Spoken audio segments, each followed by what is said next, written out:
Hello and welcome. This is James Blanchard, Cisneros at your service.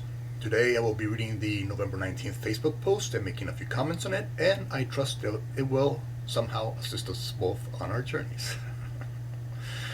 Here we go. Ending the ego's guilt game.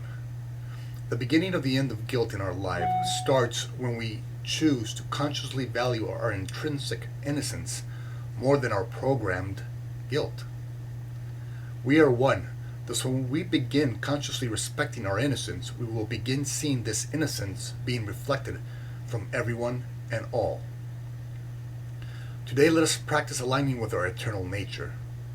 We are still and always as God's source created us, innocent, perfect, awake, and whole. No illusionary games the ego plays in time can change the changeless. Guilt is a childish game the ego tries to use to separate us from our truth, and thus from our sisters and brothers. But we are children no longer, and so the games of guilt and separation must be now put away. Today, when the ego insists that guilt is the correct, proper, and deserved response, let us remind ourselves, quote, "Today I am consciously choosing to unite with my eternal nature. I now put away the ego's instructional booklet back in its box, so that I may become the example of innocence that I came here to be."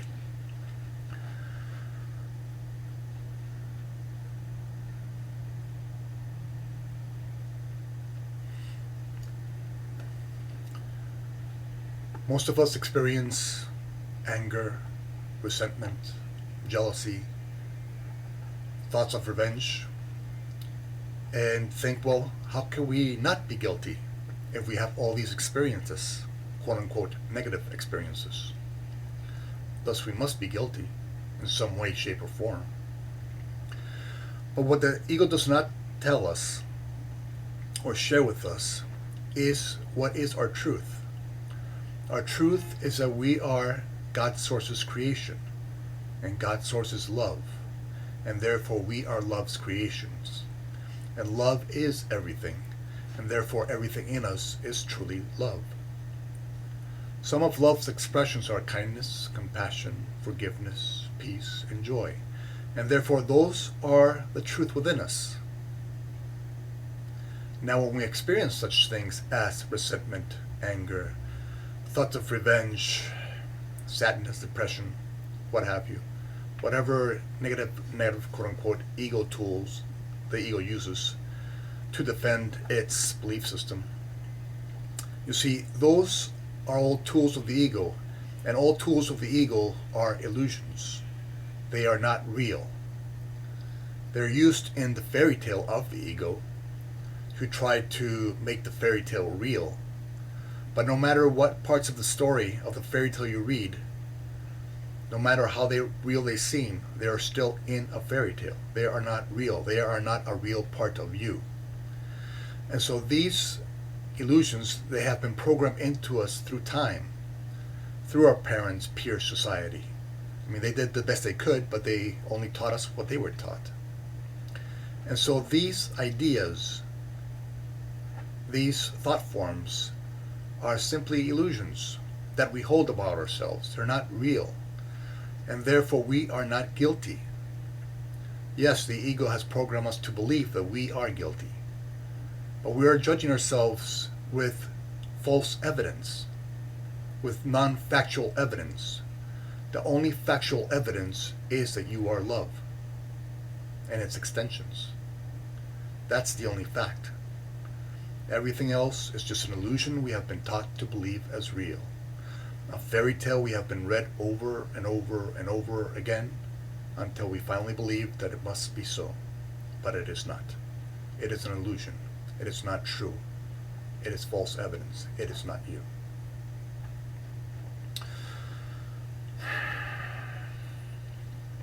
And so today, let us practice seeing our true nature.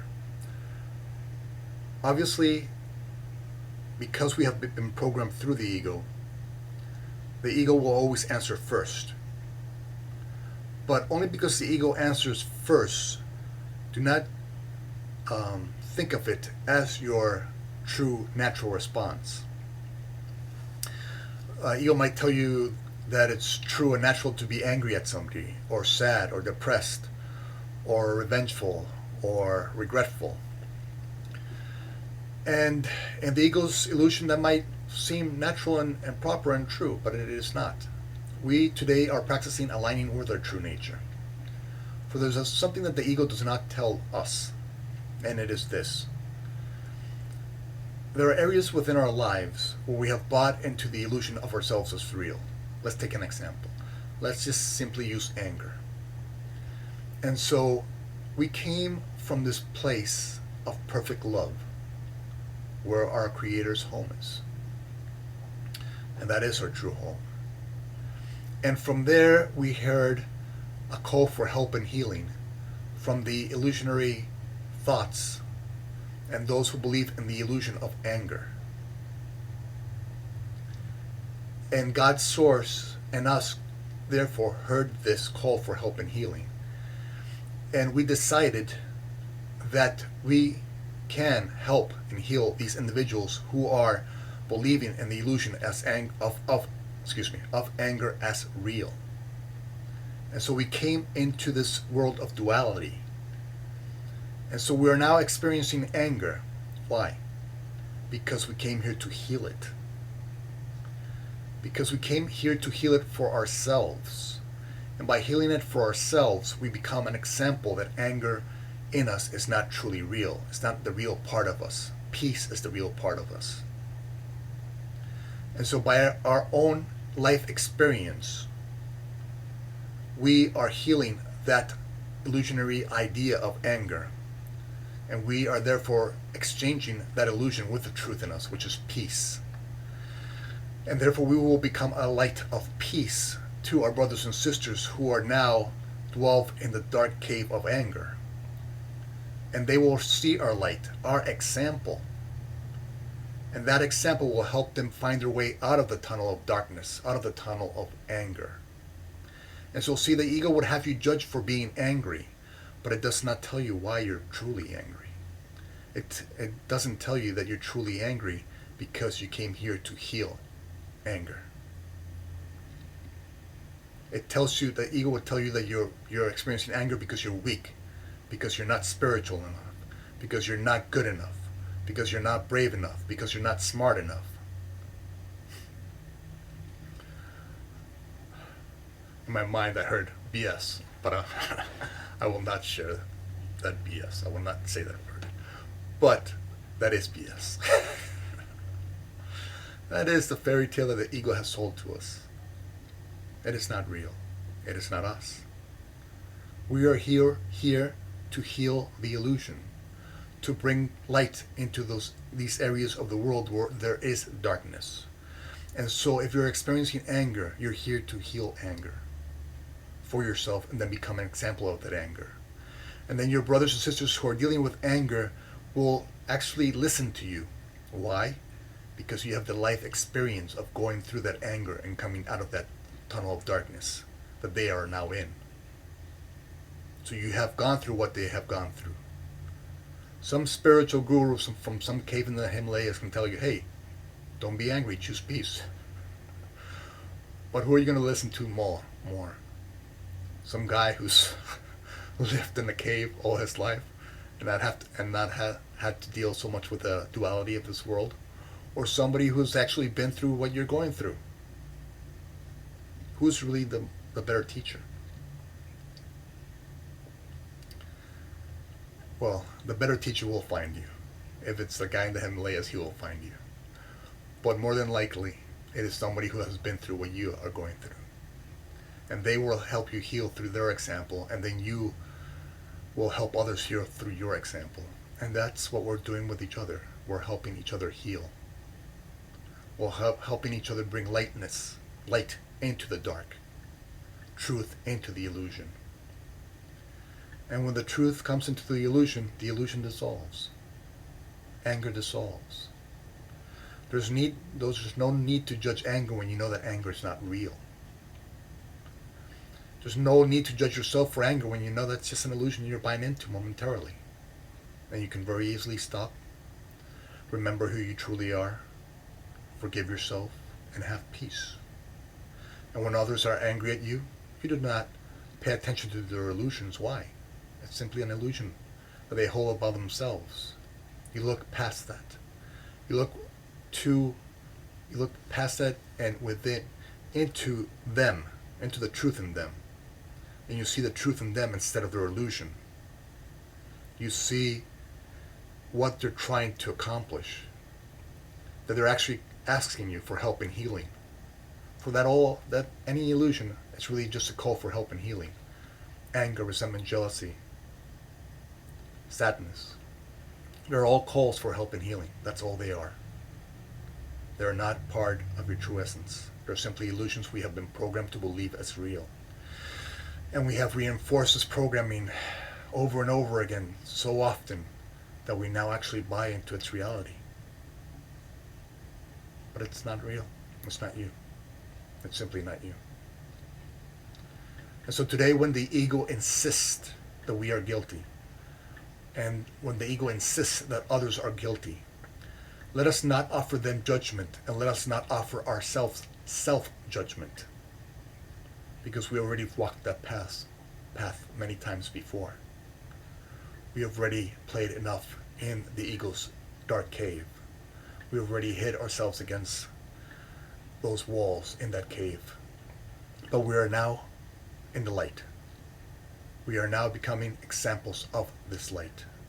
So we will not offer ourselves judgments or self-judgments. We will instead offer ourselves gratitude.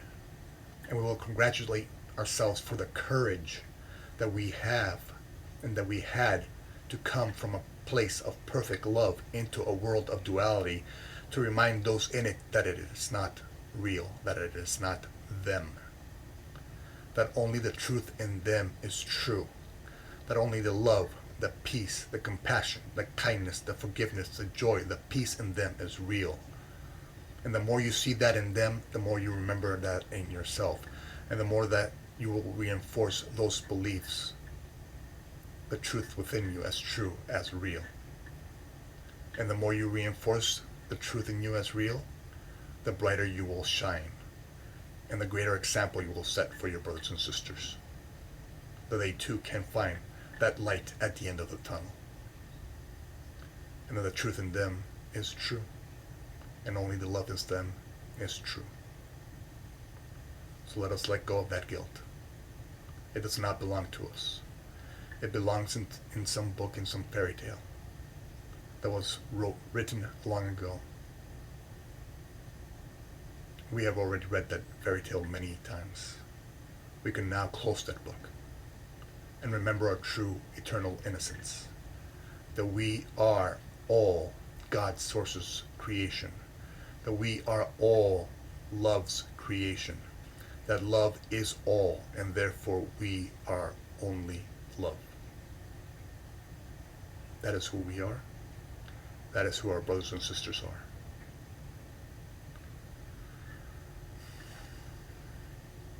Thank you very much for your time. I love you very much.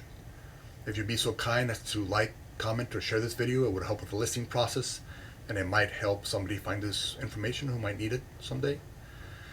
If you'd like to leave me a question or a comment, I would be delighted to try and offer a response. And if you can please subscribe to my YouTube videos, YouTube channel, or Google+, I would love to have you in this community. Again, thank you for your time. I love you very much. And God willing, we will see each other tomorrow. Peace.